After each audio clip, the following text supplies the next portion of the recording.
few years ago, I found out that you had been able to continue to use the skills that you developed as a Russian linguist. Would would you tell us a little bit about how you currently use those skills? Okay. I mentioned earlier that I had worked for 1 year for the city of Gatlinburg as a city purchasing agent. Well, one day they circulated a letter around that said, if you have any experience with a foreign language, so we have visitors come here and they get in trouble and don't speak the language and need help. So if you speak any languages other than English and you're willing to help, would you please sign below? So I signed as a Russian linguist, and I also signed as a Turkish linguist because I had picked up enough Turkish while I lived in the country that I could also serve as a Turkish interpreter. But truth is, I found out once I did have a Turkish prisoner that needed help in being interpreted for, I found out, man, this is beyond my capability, and I am not going to try to help him because I could hurt him worse than I could help him. But back in 1958, when I was studying Russian language and I was struggling with it and having a hard time with it, and I never realized at that time that what today is a hard time for me, one day in the future is going to be my ministry. Because I had it happen that I got called by the sheriff's department, could I come down to the jail and help interpret for a guy from Czechoslovakia and who spoke Russian. And they were trying to get him booked in for basically passing bad checks. And when I came home and told my son that, he said, "Oh, you're kidding. A bad check with a bad check." But I went down and helped him book the guy in, and then I appeared with him in court and served as his interpreter in court, and then turned him over to ICE because they took him. But after that, I would get called on a pretty regular basis to help serve as a Russian linguist. And like I said, it never occurred to me that one day it would become my ministry. And I have been called for all occasions, to include one time I had to, I was called to go to Pigeon Forge to help to meet the Pigeon Forge policemen in the parking lot of First Baptist Church there to help them administer a drunk driving test. Okay. And turned out they said, well, we're not going to arrest him. We just don't feel good about him driving. I said, hey, I'll take him home. So I took him to his apartment and let him out, and he thanked me, and that was that. Later on that night, I got a call from the Gatlinburg Police Department, and they said, we have got a murder, and we've got some Russian-speaking people, we don't know who they are, but we got some Russian-speaking people that we need to interview. Interview is a nice, polite word. But could you be here and help? Well, the Veterans Boulevard had just been opened. From the time the phone rang till the time I walked into the police department in Gatlinburg, 18 minutes had gone by. And I'm talking from the time the phone rang. I made good time. In fact, I got there before they brought in the interviewees. And when the interviewees walked in, I recognized the one I had taken home the night before. It seems that this guy, Boris, in Gatlinburg, was for lack of a better word, I won't call him a factor. what he would do is he would hire and qualify labor to come to the United States, work, menial work, and then whatever they got paid, he got a part of it. And that was his pay, that was his profit. And so Boris had been killed, and his girlfriend. So I interviewed these three, which all three turned out to be Uzbek, from Uzbekistan. And the guy that I had worked with the night before, he didn't give any resistance to interrogation at all. He just, I said, what's happening? And he just started talking.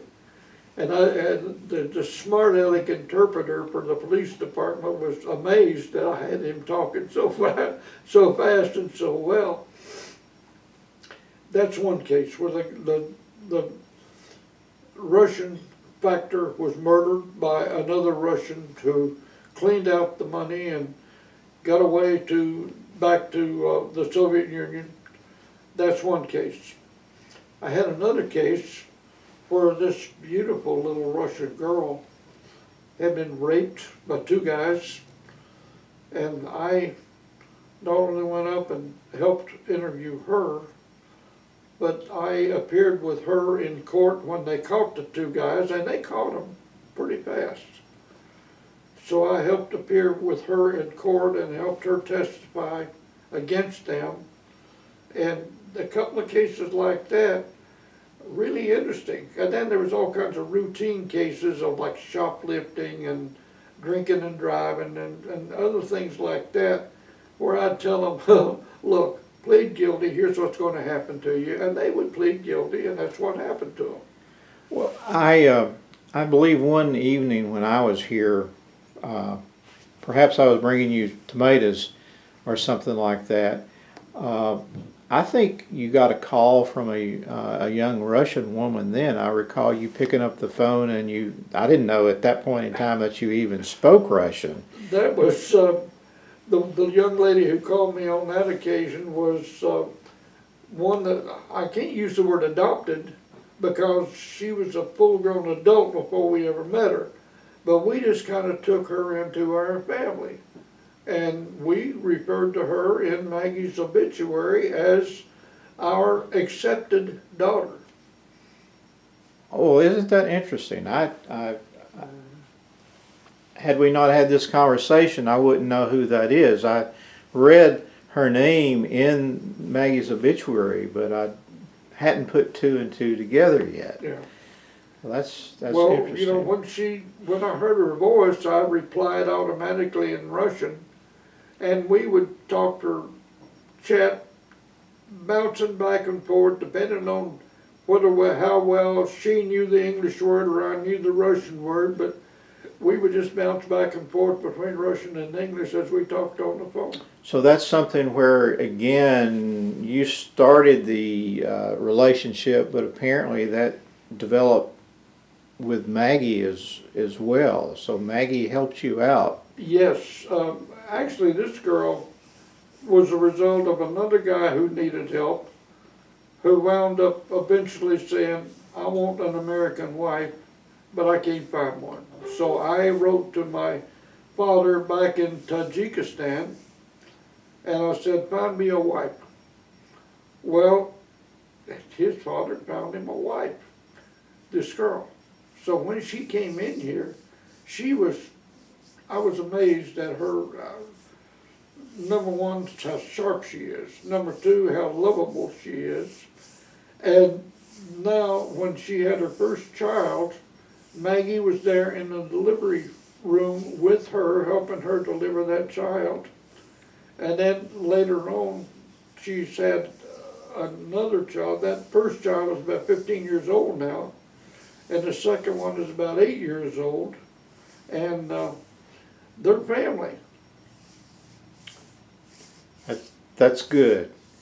The fact that there's so much love in your home that it sort of spills out into the street almost. Yes. Now, earlier you mentioned visiting, I believe it was the Waldens Creek Methodist Church, Yes. but you're not a member of the Not anymore. Well, like I said, we would visit the Waldens Creek Church, we would meet the New Salem Church in Jones's Cove, and then we start looking for our church. Well, we eventually decided on First Baptist Church Sevierville as our church. And then after Terry and Doug each grew up, they lived their own lives in other locations, and Maggie and I stayed here, and now I am still a member of First Baptist Church. Maggie, she worked Wednesday nights in the church. She was the church hostess. Yes. And that job included menu planning and... Well, yes, she and two other women would prepare Wednesday night supper before prayer meeting on each Wednesday night. She would prepare supper for about 400 people who would come in and eat supper and then stick around for a prayer meeting. Then, well, actually to serve that meal took a lot more than the three women. We had all kinds of volunteers that would come in and help dip the stuff in the plates as they came by, and served a salad or served the desserts or whatever. But you're right, she was the church hostess for several years. Were you ever a deacon in the First No. Baptist Church? You were No. never were. Now, I was a teacher. I was a teacher for more than 30 years, and I have served on just about every committee in that church, but I was never a deacon.